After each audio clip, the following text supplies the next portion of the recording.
Solitude. _49_. Present day. How long has she been unconscious? The doctor asks worriedly. 10 minutes. And the baby? The nurses look at each other. I asked about the baby. He yells. We lost her, one says. No, we didn't. That girl was alive. Give me back that child because I won't allow you to rest. The patient wakes up. My baby, she screams. Mrs. Chanda, your baby is fine. Give me my baby, she says, and the doctor looks at the nurses. Bring her baby, he says. ... The nurses rush out of the ward with the doctor behind them. They are worried about the wrath that will befall them if they don't bring back the baby. They were so sure that they had struck a deal and would get a huge lump sum out of it. Do you need me to repeat myself? The doctor asks again. One goes to the newborn baby section and gets the little girl. Her tag has been changed to match that of the mother who they were going to sell her to. I don't know what plans you had and I don't even want to think about it, but when all this is done I will personally discipline you so that this never happens again. He says, walking away upset. Doctor, Chilesh says, her voice worn out. Mrs. Chanda, he says, handing her the baby. Oh Lord. Tears fall from her eyes. The vision she had had whilst unconscious feels so real. How long was I gone? She asks. About 10 minutes. You lost a lot of blood and we were afraid we would lose you. She smiles through her tears. This is the most beautiful girl I have seen, she says with a huge smile. I want to see my husband, she says. We will bring him in. Edward paces about the hospital ward. His wife has been in labor for the past 12 hours and every part of him is scared. He has done enough research to know the duration in which she was supposed to take, and now he can't seem to keep calm. Can I see her now? He asks one of the nurses who rushes out of the theater. They had to rush her there as she kept having dizzy spells and in the process was squeezing the baby when she couldn't push. Sir, you will have to hold on, she says, leaving him standing there. He wants to laugh and yell at the same time. He has been standing there for God knows how long, and that is the only thing that he has been told. When he can't take it any no longer, he walks to the cafeteria to grab some water. When he returns he finds one of the nurses standing where he was earlier. Sir, your wife wants to see you, she says. He almost jumps out of his pants at the sound of that. He has been praying inwardly that both mother and child survive because he is not sure how he would continue life without them, his wife especially. Babe, she says, handing out the baby. The medicine she had been injected with is now beginning to stop affecting and the pain of the cesarean cut is beginning to be felt.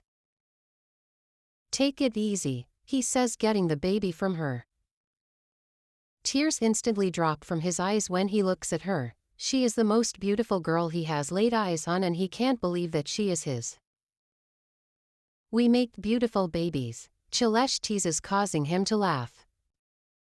You have made me the happiest man alive, he confesses honestly, allowing more tears to fall. I need a new car.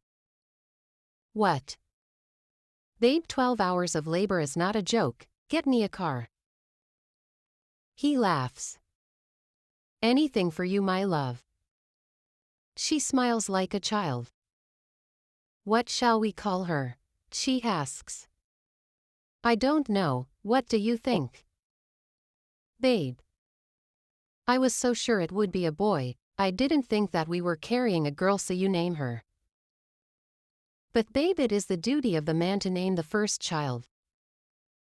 I am giving you that duty. Let us call her Nella. Why Nella?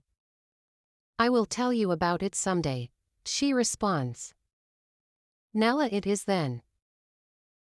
The two smile at each other. Chilesh doesn't even know if she will ever tell her husband about the vision she had whilst unconscious, but she is glad it was just that. Everything felt so real, being told that she had lost her baby, buying another one, losing her husband, not knowing how to love her daughter, finding her biological child at the orphanage, then losing her life and her girls fighting, her nephew having an affair with one of them. Everything was just too much to take in, and she doesn't even know if she should talk to anyone about it, but she is just glad it was a dream and she prays it remains that way. The two are startled with the sound of a wailing woman from the next ward. Is everything okay? Chilesh asks the nurse in charge of her. A mother has just lost her child. Mrs. Nakamba.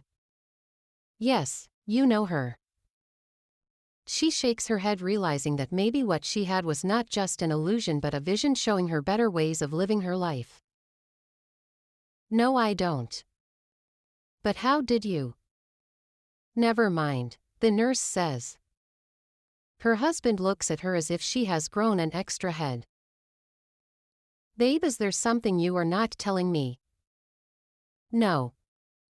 Yes, she adds quickly. He eyes her.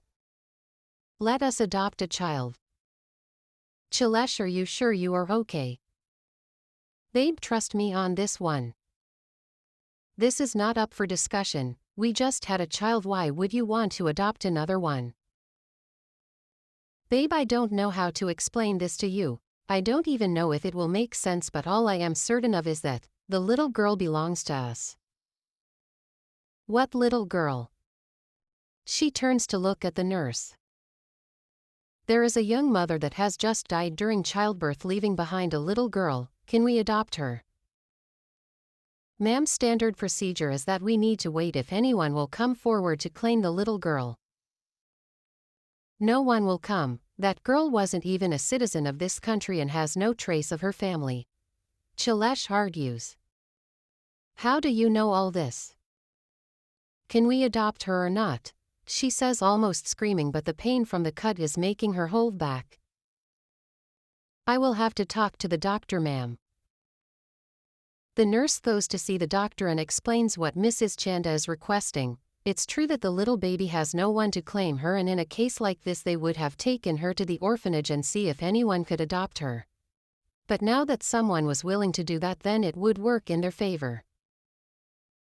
The doctor goes to see the Chandas and requests that he talks to Mr. Chanda in his office.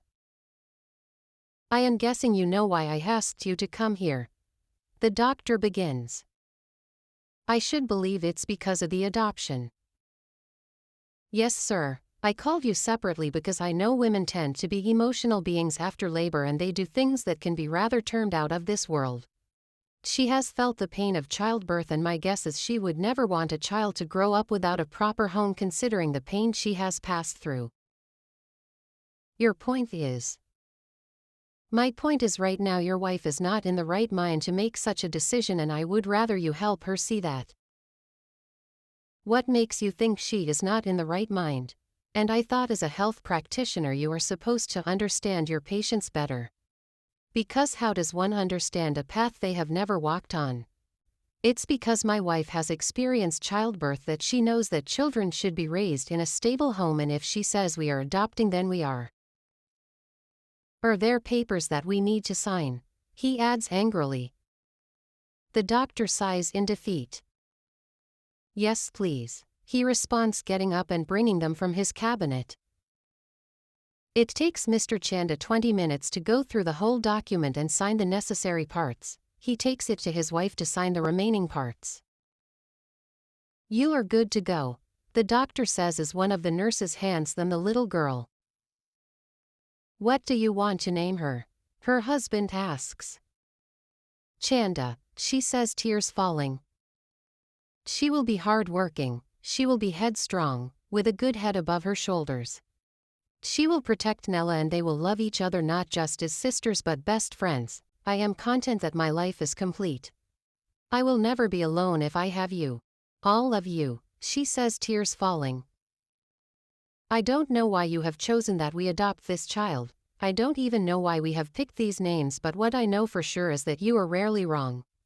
If this is what you want, then we will have it. I don't know what the future holds for us, but what I know for sure is that as long as I have you and the girls, I am not alone. I love you, Edward. I love you, Chalesh. Your friend and author, Winnie. Hibiscus.